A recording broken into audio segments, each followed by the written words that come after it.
Aloha, everyone. I am Pia Arboleda, Interim Director of the Manoa Center for Southeast Asian Studies. On behalf of the center, we thank you for being here today for our webinar, Divergence and Alterity, Shrines, Sacrality, and Performance Arts in South and Southeast Asia. It is my honor to introduce our moderator for this webinar. Dear friends, please welcome our beloved Dr. Ricardo Cuyaric Tremilios. Thank you, Pia. I think I'll come on the screen. No, but there I am. Okay. Thank you very much, Pia, for that introduction.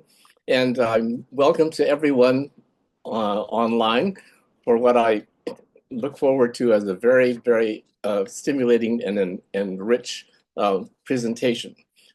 Our speaker today is Dr. Abdul Haq Chang, who is an assistant professor of anthropology at the Institute of Business Administration in Karachi, Pakistan, but is presently a visiting scholar at the I think it's called the Ada Institute at Cornell University. He has his degrees in anthropology from the University of Texas at Austin, and he has published extensively on both Southeast Asia in such topics as the Malay Nobat, dance in Indonesia, and shrines in Central Java, and also published in a number of fields for Southeast Asia in anthropology, Sufi religiosity, and a number of things on the Sindh area. He is currently working on a book manuscript that explores the concept of environmental exception in Sindh, specifically regarding the practice of sacrifice in the context of environmental degradation. Dr. Chang has conducted ethnographic research on Sufi music in Indonesia, and in the Sindh, particularly on Shah Jo Raag, a Sufi musical tradition in the Sindh. He studies Javanese Sufism in Indonesia through his current project, Jathilan, Performativity and the Reproduction of Javanese Sacrality.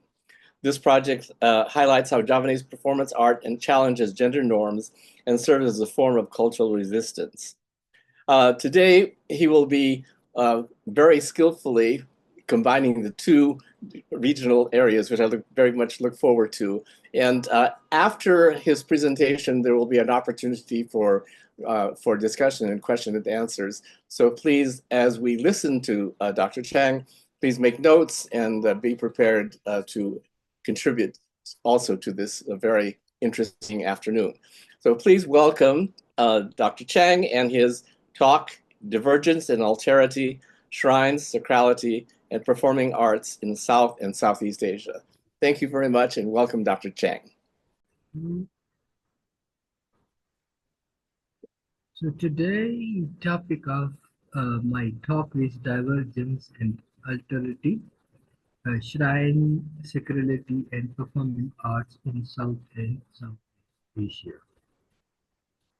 This talk explores the themes of ritual efficacy by examining the relationship between sacrality and performing arts in South and Southeast Asia, focusing on a dance performance in Central Java, Indonesia, and a Sufi musical tradition from Sindh, Pakistan. I draw from ethnographic encounters at two notable shrines, Sunan Pandanarayan in Klaten, Java, and Shah Latif Bhittai in Shah Sindh. The paper argues that ritual efficacy is not reducible to belief or symbolic function alone. It is a performative system, one that works through embodied intensities and acoustic textures that generate transformation, sometimes through trance, sometimes through presence. Living near these shrines allowed me to engage with their everyday rituals and form intimate connections with Shah Jo Raag and Jathilan, as well as local performances and sacred editions celebrated at these sites. Reflection rooted in these experiences have become integral to my ethnographic life. As someone who performs in both traditions, I navigate a dual role as observer and participant, what might be called a reflexive witness. This dual inhibition opens an interpretive space where I can trace how divergence and alterity manifest across the two shrines. There, alterity is not only a theoretical proposition, but an experiential system, an emergent enacted quality brought forth through sound, movement, and devotion. Ritual efficacy refers to the perceived success of a ritual in achieving its intended purpose, as understood by communities involved. This perception is shaped not only by beliefs or experiences or expectations, but also by effective sensory and spatial context of the performance itself. My study centers on spirit possession, often dismissed as outdated superstition. In Jathilan, a Javanese dance; in Shah Jo Raag, a Sufi musical tradition of Sindh. The shrine of Shah Latif Bhittai stands near my village. My journey into ethnography began in 1998 during my master's research at the shrine focusing on Shah Jo Raag. The early experiences sparked what I call or often call my first teenage crush on anthropology. Over time, I moved from researcher to Raji Fakir, a musician performing Shah Jo Raag and living in shrine. The, the role of learner, however, never ceased. When I momentarily switch off the anthropologist, I return as a fakir whose dreams are filled with tambura vibrations and the sonic call of rickshaws set air. From 2007 to 2015, I pursued graduate studies in Southeast Asian anthropology at the University of Texas at Austin and conducted fieldwork in Java in 2013. In May 2016, I made a pilgrimage to the shrine of Sunan Pandanarayan in Bayat Klaten during the annual celebrations. This moment marked the beginning of a broader spiritual journey. My fascination with Java was first ignited by Shah Abdul Latif's poetry, which speaks of Sangi, mariners and traders from Sindh who once sailed to Java. At the saint's tomb, I offered silent prayers. At the saint's tomb, I offered silent prayers, hoping to trace these oceanic roots of spiritual longing. That night, a fever struck. Local reassured me. It was a sign that saint has accepted my presence. Here, ritual efficacy exceeds symbolic interpretation. It manifested viscerally in the body. The shrine, perched on a steep hill, could be reached only by ascending long stone stairs. At the entrance, a staff member recorded our names and offered the saint's hagiography for donation. Lighting incense and making supplication deepened my sense of presence. Sacrality revealed itself not as an abstract reverence, but as a palpable register of being recognized, being received. That moment I felt the scent already knew my intention. Within 4 months, I returned to Java again at the shrine's call. I stayed longer, wrote a paper about Sunan Pandanarayan and continued ethnographic work, deepening my understanding of sacrality in Java. Baraka, the divine flow, appeared not as metaphor, but as a lived mechanism through which impossible arrangements found expression. This transformative understanding of sacrality helped me engage with the subtleties of shrine-based ritual experience. In Bhiksha, in both Bhiksha and Bayat, the interplay of trance, position, and sacred performance becomes a prism through which I explore the aesthetic of divergence and the logics of alterity. The shrine of Shah Abdul Latif and that of Sunan Pandanarayan speak across distinct religions and cultural contexts, yet share ritual grammar that hinge on transformation, vulnerability, and embodied sound. Recent feedback from colleagues and friends has encouraged me to write a book from the Asian Studies series, focusing on comparative shrine cultures and Sufism in Sindh and Java. My approach departs from prior comparison, such as Indonesia and Morocco, and engages more intimately with effective structures and performative logics. Drawing from Richard Jankovski's Istanbuli music trance and authority in Tunisia, I trace how ritual efficacy in Java and Sindh works through music, motion, and mystery. I also engage with Kathy Foley's and Matthew Isaac Cohen's insights into performance and sacred embodiment. The shrine of Shah Latif Bhittai fosters trance through the poetic musical structure of while, not through formal ritual mediators. During performance of Shah Jo Raag, it is the audience, not the performer, who enters trance, often silently, subtly. In contrast, Jathilan centers on dancers' visible position, orchestrated through whips, gamelan rhythms, and spirit-invoking gestures, whereas Jathilan's spectacle makes trance visible. Shah Jo Raag atmosphere makes trance intimate. Despite geographical and cultural divergence, trance operates as a shared sacred modality.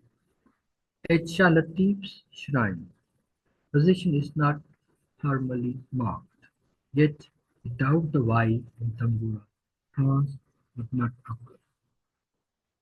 The poetic texture and sonic ecology of Shah Jo Raag produce a unique model of ritual efficacy, quite reverent yet powerful in its reach. In contrast, Jathilan performance activates trance through a calculated ritual arc, culminating in full-body possession. The audience awaits this moment, recognizing its sacred charge. In Vidsha, healing happens when the body becomes calm, when one becomes unpossessed. In Java, trance is desired, welcomed, and cultivated. Fakir often regard trance with ambivalence, though many acknowledge the tambura's spiritual force. These ambivalences reflect deeper tensions within Sufi practice, between orthodoxy and folk belief, silence and ecstasy, ritual harm and emotional overflow.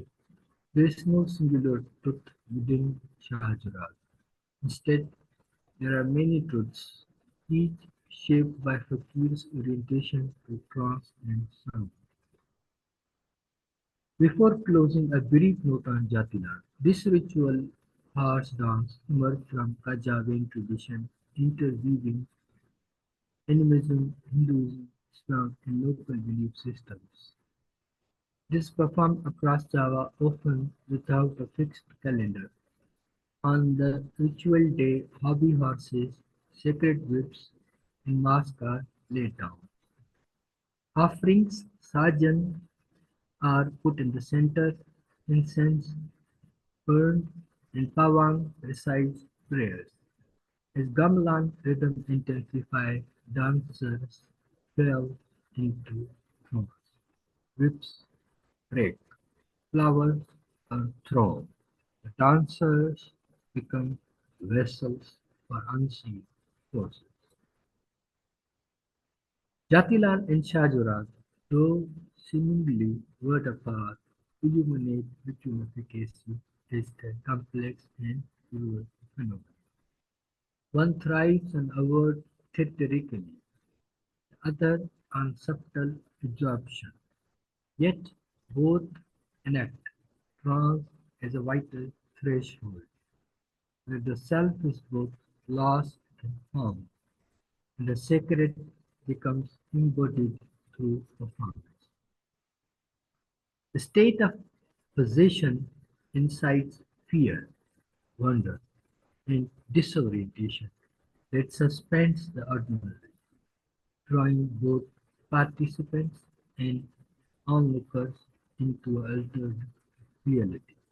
Here, the body becomes a medium for unseen presence. Only the power, endowed with ritual knowledge and spiritual authority, is authorized to release this presence and allow its return to the spirit realm. In Java, trance is not merely tolerated, actively cultivated and ritually sanctioned. As a cultivation of performance, Pawang sits cross-legged near the stage, extending his hand to summon the dancers. One by one they approach, bodies trembling, eyes vacant. Junior Pawangs and attendants stabilize their movement while the Pawang conducts a full-body sweep, rubbing from head to toe, coaxing the spirit out. Once the spirit exists, dancer collapses and lies inert, carried to the dressing room in silence. Yet at times the spirit lingers, the reluctant presence that refuses dismissal, and the dancer may continue in trance for hours, even until dawn. In such cases, the entranced body may become a vessel for utterance, cryptic speech, prophetic message, or any other words. In the post-Suharto era, the dismantling of state control over cultural expression unleashed a new vitality in Jathilan. Trance, once suppressed, returned with force. In Latin, the region where I conducted fieldwork, the local government now encourages these performances. In this setting, trance itself becomes the primary index of ritual legitimacy. Villagers do not debate origin or form; they speak of depth of possession, density of spirit. This sensorial economy, fear, awe, trembling, calms the pulse of Javanese ritual efficacy. Sarjan, ritual offerings, and gamelan music are not mere embellishments; they are potent agents. Their materiality, aroma, vibration, gesture does not symbolize the sacred; it conjures it. In this context, ritual authenticity is gauged not by lineage or doctrine, but by visceral transformation. What matters is this: can the performance summon the spirit? Can it compel trance? The architect of this efficacy is not theological, it is performative, static, embodied. The system works by its own logic. Contrast with Shah Jo Raag, where the tambura's droning tones in sung verses stir deep reservoirs of affect. Women experiencing spirit possession may scream, convulse, or collapse during performance. At times, a fakir may intervene, attempting to exorcise the spirit by striking the afflicted body while issuing loud rebukes. Will you come again? Don't you dare! This practice, widespread in Sin, is rooted in the belief that possession must be explained through pain. But in the shrine's courtyard, another grammar appealing emerges. Women gather to perform Jhumar, a dance whose choreography invokes surrender and elevation. No one strikes them there. Instead, they are treated with gentleness and respect, allowed to sway, bend and fall as they ride the wave of trance. Afterwards, they are covered with shawls, given water, spoken so softly. The ritual becomes a theatre of care, not coercion. Once, while visiting Liaquat Medical Hospital in Jamshoro, I sat outside with my tambura. As I tuned it, it low hum drew a small crowd, patients, attendants, passersby. A man soon approached, visibly worried. "My mother is inside," he said. "She always goes into trance when she hears the tambura. Please, not today." I stopped playing. That moment clarified something a Jathilan performer had told me. When the gamelan plays, the roof comes into the dancer. The sergeant attracts spirits.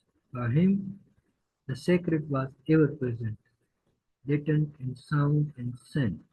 No lineage, no transformation was necessary. Only the right material, the right atmosphere. Trans- This idea challenges dominant hierarchies of ritual power.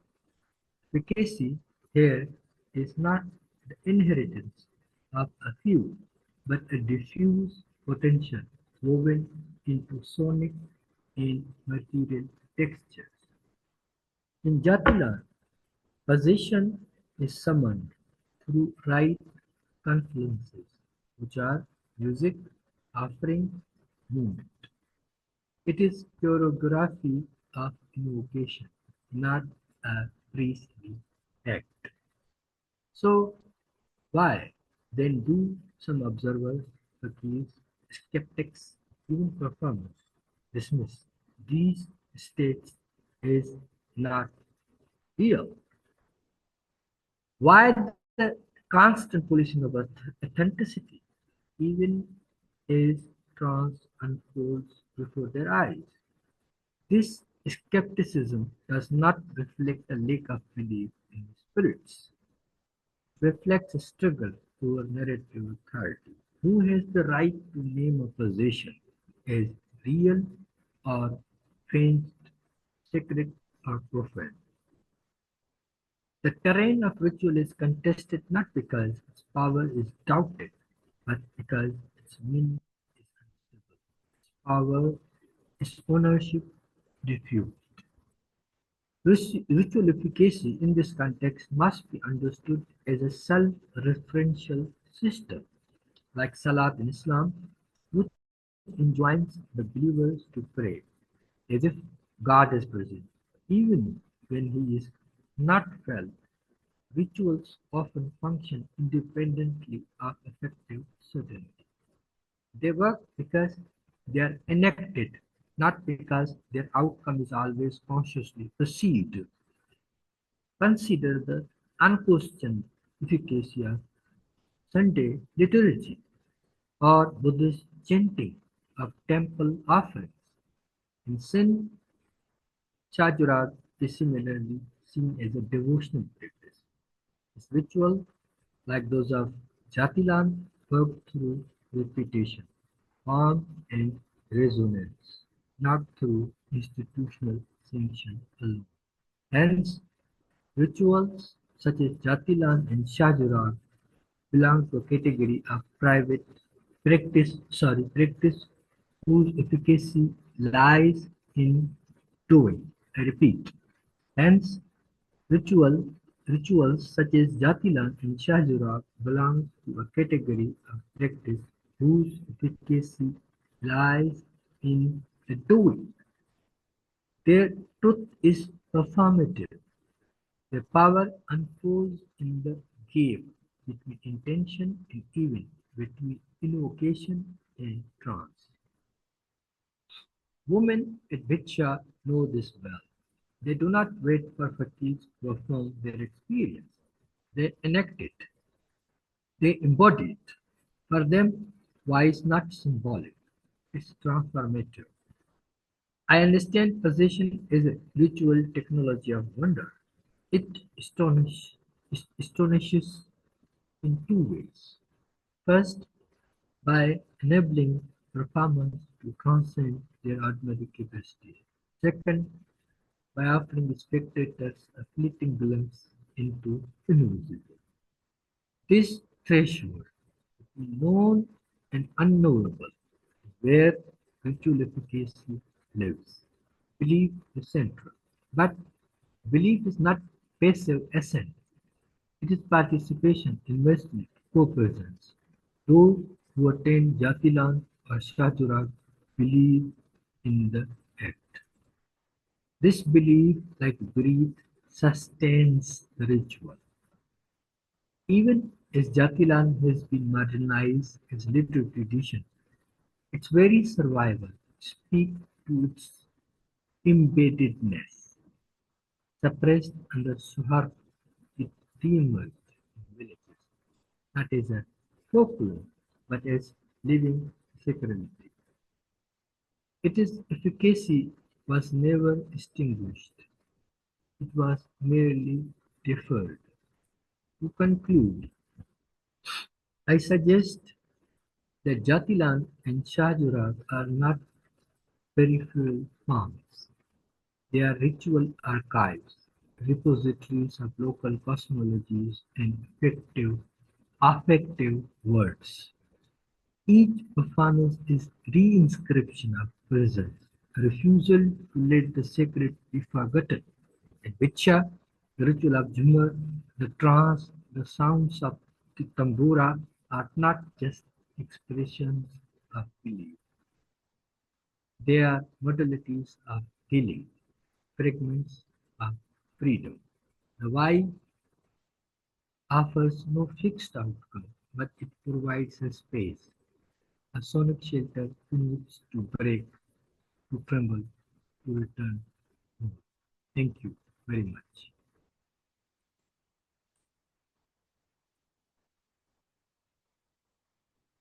Thank you, Dr. Chang, for such an interesting talk. I apologize, I'm asking questions that you already covered in the talk, because I can't hear clearly the entire time. There was some problems with the sound. I wanted to ask two questions for you, Dr. Chang. First, could you elaborate more on the instruments used in both performances that you described from Java and the Sindh? And are there shared histories or lineages between these instruments? I am curious about the tambura drone and the drums and how they create the atmosphere for trance. That's question number one. And then question two, Could you say more about the restrictions on trance elements under Suharto's New Order, and how, if these restrictions were situated due to its mystical nature, the fear element, or the Islamic spiritual power of the participants, or both? Those are two very large questions, but if you could answer them briefly, because we have some other questions also in the queue. So thank you very much, Katya, for those two questions. Yeah, I will respond quickly and very fastly. So in terms of the musical instrument used in Jathilan are same like gamelan instruments, same instruments. Uh, and then like the also like now there is addition of the drums, like the electrical drums, or this these are instruments. In Shah Jo Raag we have only one instrument, which is five stringed instrument. We don't have any other instrument. So in terms of instrument, it's like this. In terms of like your like, yeah, this is how I think I can briefly respond. In terms of how they resonate trance in Sindh, for instance, or in Java. So I think as I explained, in Java actually there is already culturally approved ways of the trance.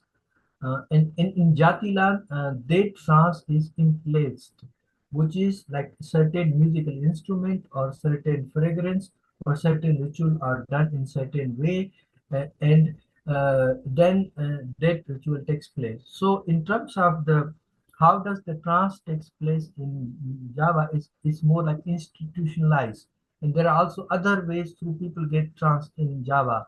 Uh, some of these are induced by the transmaster, some without transmaster. In terms of synth, the situation is very interesting.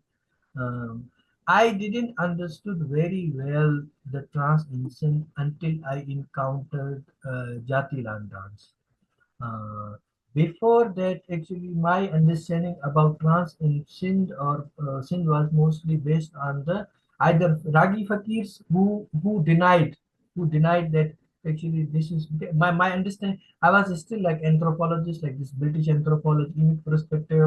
I was thinking that we try to find image perspective, but I think after I went to after Jatilan, I realized that actually we don't know like much about Jatilan or trance, because one of the thing in trance, a lot of people try to do, they try to prove whether Jatilan, whether the trance is true or not, like the scientific or the authenticity of the trance. This is what the scholars trying to do. Whereas people who go through this, for them, that's not the topic, that's not the issue.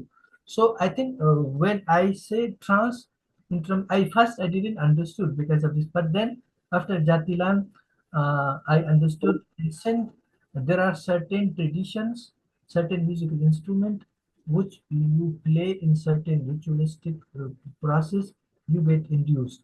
Yeah, so in Shah Jo Raag, not during all the time of performance, but there is a specific time, there is a long form where the music is intense and the instrument is also gets higher. So that's the moment where they get trance. How does it happen? Why does it happen? What is the logic? That I don't know. I'm more like I'm trying to understand, like how does people who go through this experience, how they believe this is a ritual, efficacy ritual. How does music affect them? So that's the way I'm thinking. I'm trying to go away from empiricist or the empiricist ways through which trying to prove something, but more trying to understand the experiences. I hope I answered your question. Yeah. And then the second question actually is related to our next respondent, Eva Rappaport. Hello, Eva. Her question is, could you please clarify the sources on which you base the statement that trance in Jathilan was banned during the New Order? No ethnomusicologists who have observed it during this era, like Kartomi, Foley, and Hughes Friedland, seem to be mentioning such a ban, that is, the ban on trance. Trance in Kuda Kapang is contested. This is the Kuda Kupang is the other sort of hobby horse dancing. It's contested in Singapore and Malaysia, but that is another story. So the question is, what is the basis for your statement that trance was banned during the New Order.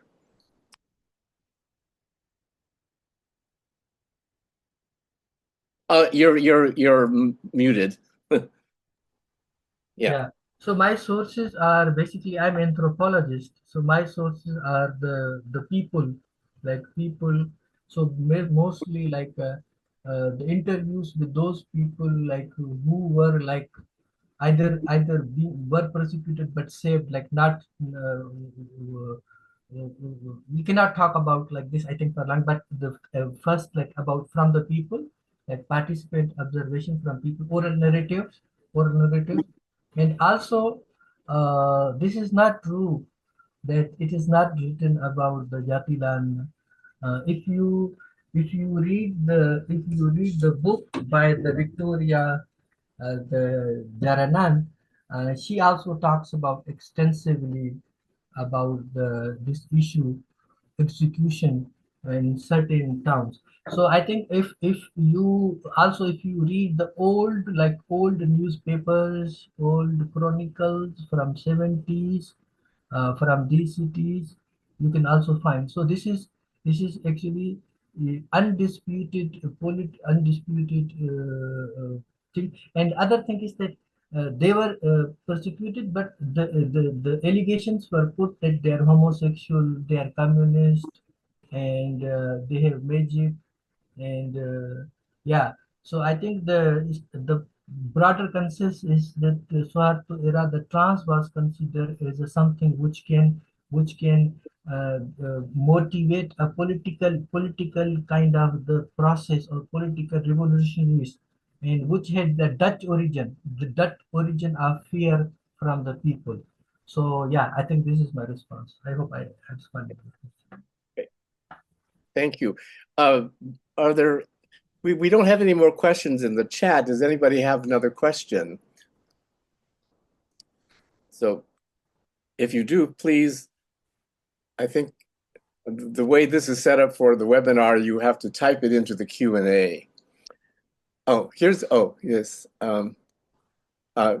From someone else who has not been identified, it says, very interesting, thank you. Have you looked at Balinese Sanghyang dances, especially Sanghyang Jaran? If you have you found any similarities in connection to trance and spirit possession? Thanks for that question.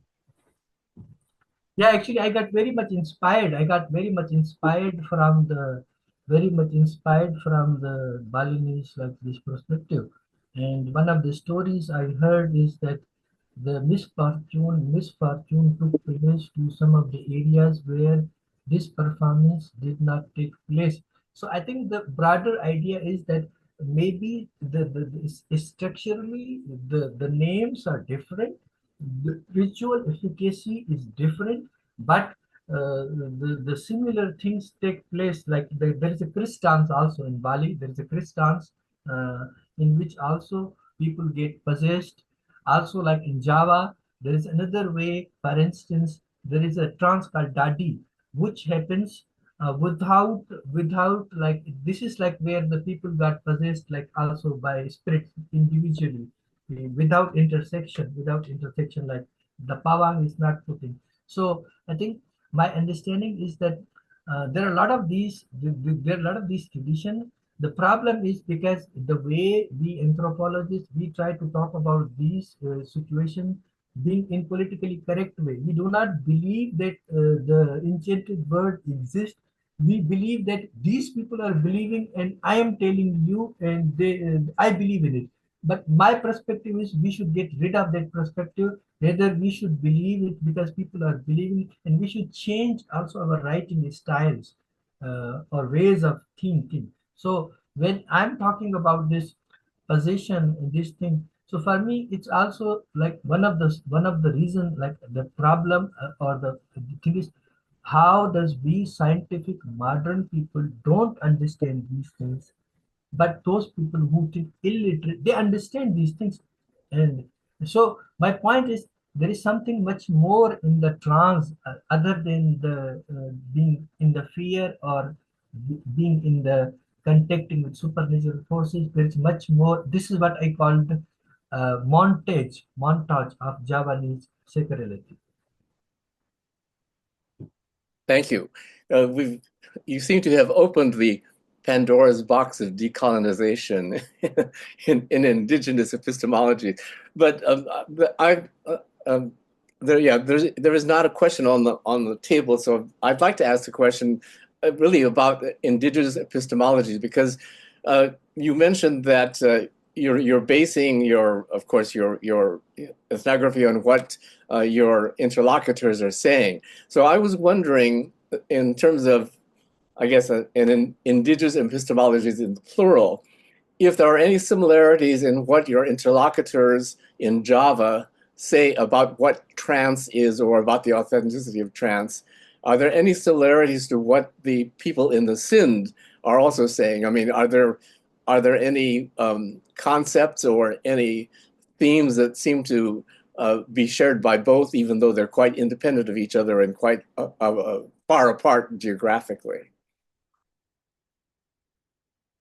Again, you're muted.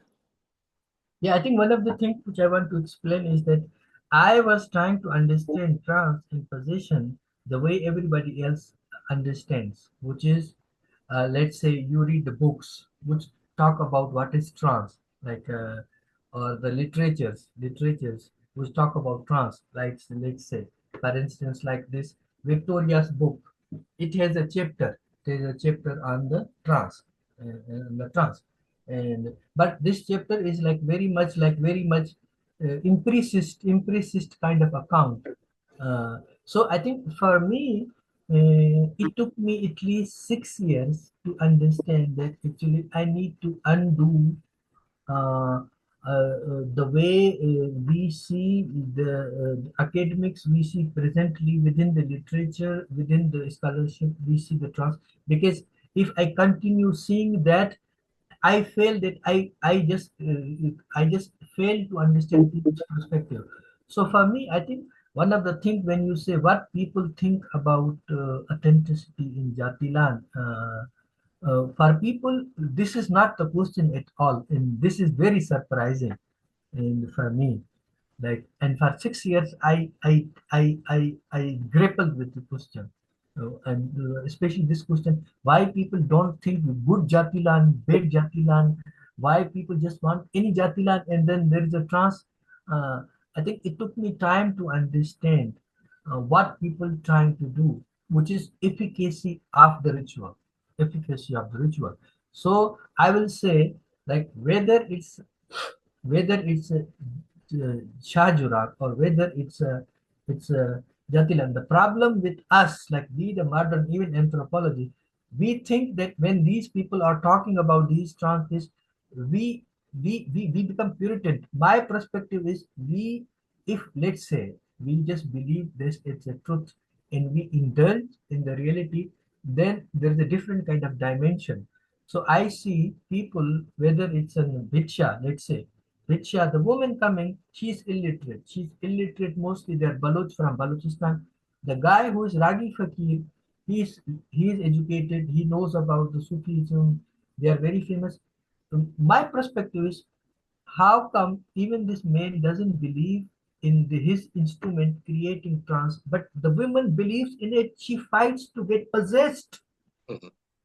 So my point is, like, I think that I'm understanding. I'm not saying, I think, my understanding, we need to think the way, exactly the way people think, and also our analytical categories frames about these things, like trans, what is trans in Java, how does people think about authenticity, needs to be framed, not just our analytical categories to tell outsider, but how insider create these analytical categories. So after 6 7 years, I just realized that actually this is wrong question to think about authenticity Mm. of the Jatilan. Rather think about the structure of the feeling, like the how people like feel about it, what they talk about it, like.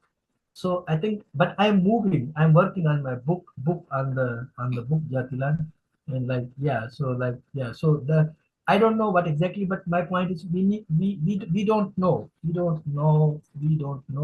This is my experience, at least. Yeah. We need to know, and yeah. Yeah. Well, no, yeah. as all of us get more and more into looking at culture from a reflexive point of view, often then we run into this thing: how much do we really know, and how do we know it, or what kinds of knowings do we have? And so, I mean, this is fascinating, of course, because now with the interest of sort of in indigeneity, both for epistemologies and ontologies, the questions you're asking or the kinds of things you're asking scholars to do are really very much in that mode, and also very challenging because we've all grown up in the sort of the etic world, and now you're saying that we should become more emic or try to become more emic. Yeah, that's kind of will be a challenge. Thankfully, I'm retired, so I don't have to relearn new tricks.